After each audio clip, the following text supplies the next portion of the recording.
Jibay. So, let's talk Avengers Age of Ultron. I have watched it, I have loved it. I cradled it in my breast as if it was my own child and nourished it with my love that I gave it. And then I watched it a second time and I watched it a bit more analytically. And I'm ready to talk about it with a cooler head. So, I've already done a video on this, and I did a video that I had to scrap because it was just me recapping Ultron, and that's not what I want to do this on.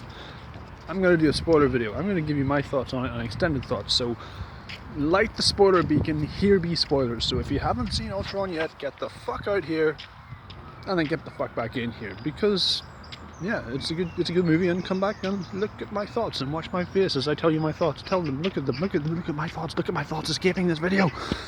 So yeah, okay. Well, so first off, we should talk about the cast.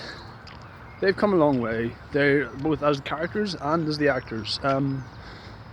Mark Ruffalo's a likeable guy. You know, he's good in everything he does, even if he's not doing much in those things that he does.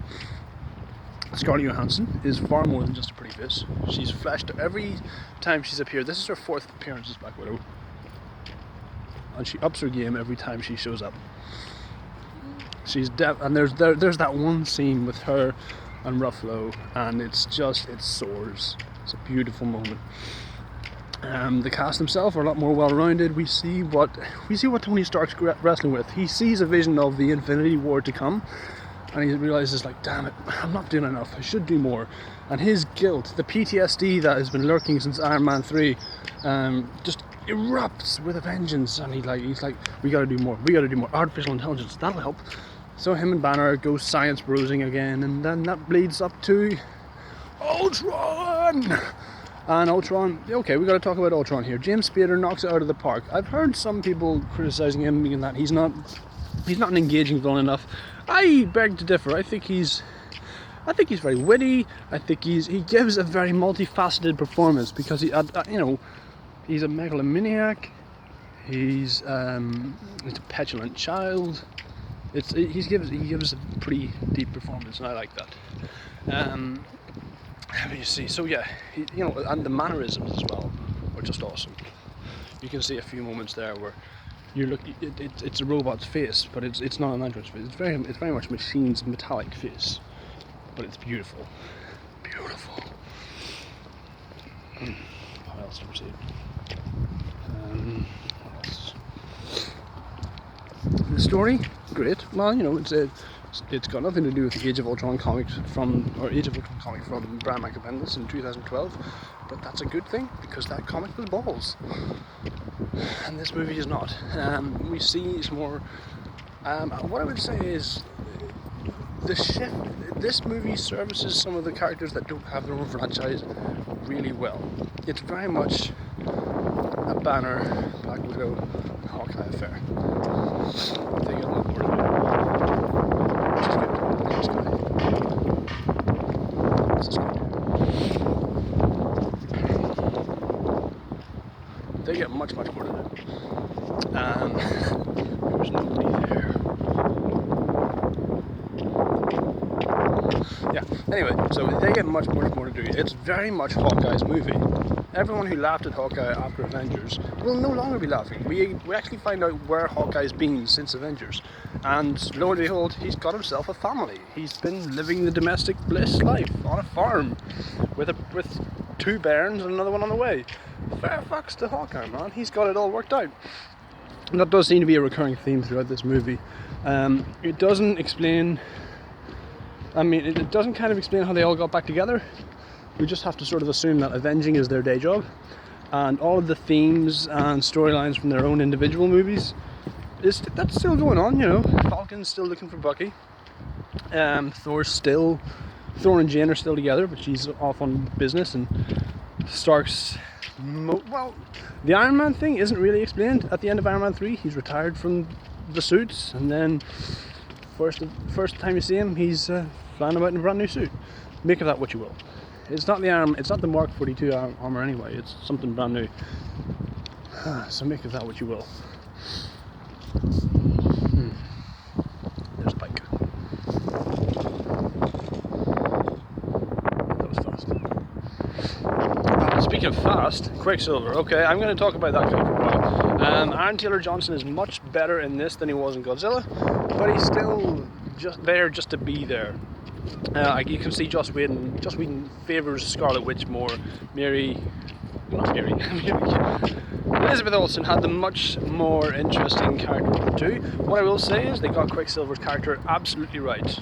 People might prefer the Days of Future Past Quicksilver, but Quicksilver's meant to be a cunt. He's meant to be a haughty, European, snooty dickhead who looks down on everybody else. And for the majority of the movie, he is that. Except for that really cool moment where he proves he can be here, where he can be the Avenger that we all thought he would be, and that's pretty.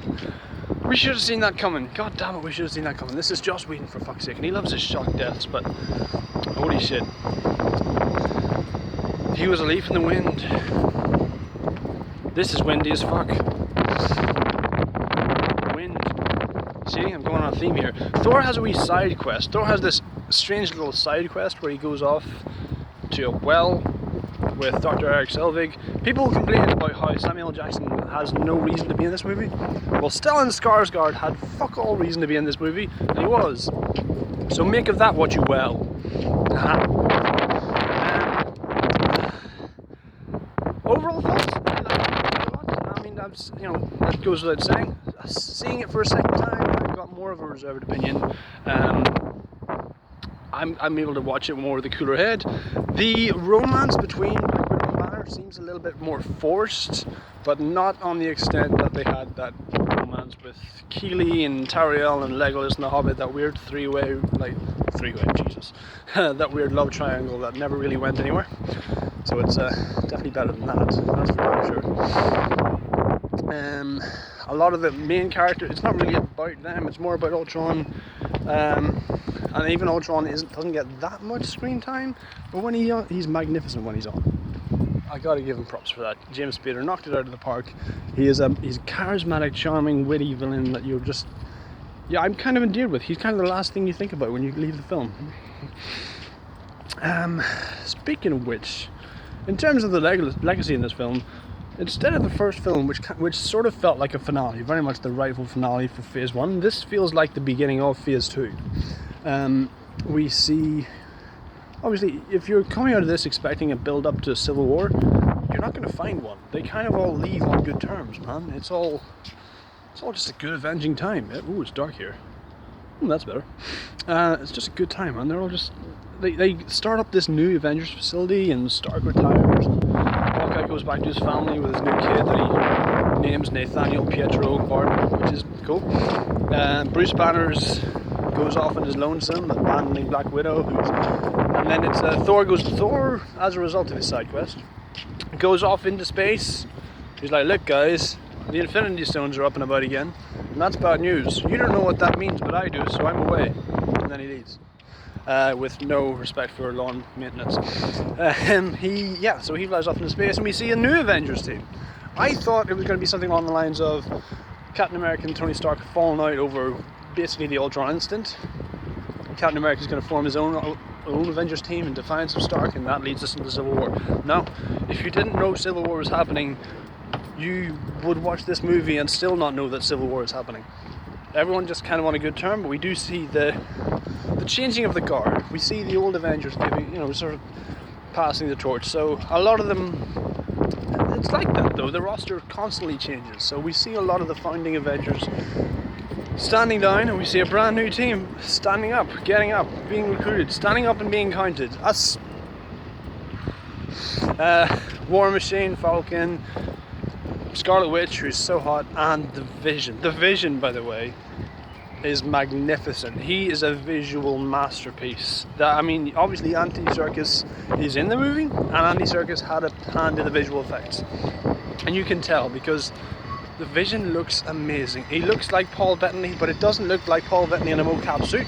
It looks like the most made up Paul Bettany that you've ever seen. It is astonishing.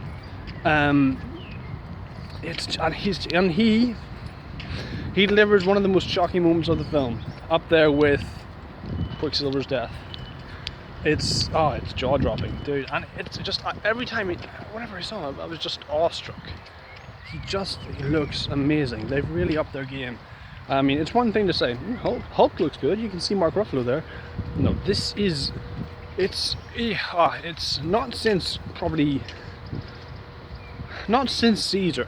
No, fuck that. Not since Gollum have I seen something that's just visually made me so flabbergasted. But yeah, all told, great time. We see the Avengers as a well-oiled team getting together and kicking ass, and then it ends with, you know, the Hulkbuster fight. Holy shit, that was awesome, man. We see Bruce Banner's worst version of the Hulk come out through all of his worst fears. We see Captain America going back to that little, having that dance on VE Day that he was never going to have. Some of the Vision quests were pretty cool, man. Trippy as fuck. They trip balls. But a good time nonetheless, man.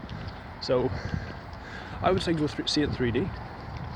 There are a couple of moments that are pretty awesome in the 3D. The Hulkbuster fight, of course. And yeah, those are just some kind of ramblings I've got about Avengers. My extended thoughts on the movie that was Age of Ultron. I loved it. I'm going to go see it again because my girlfriend hasn't seen it yet.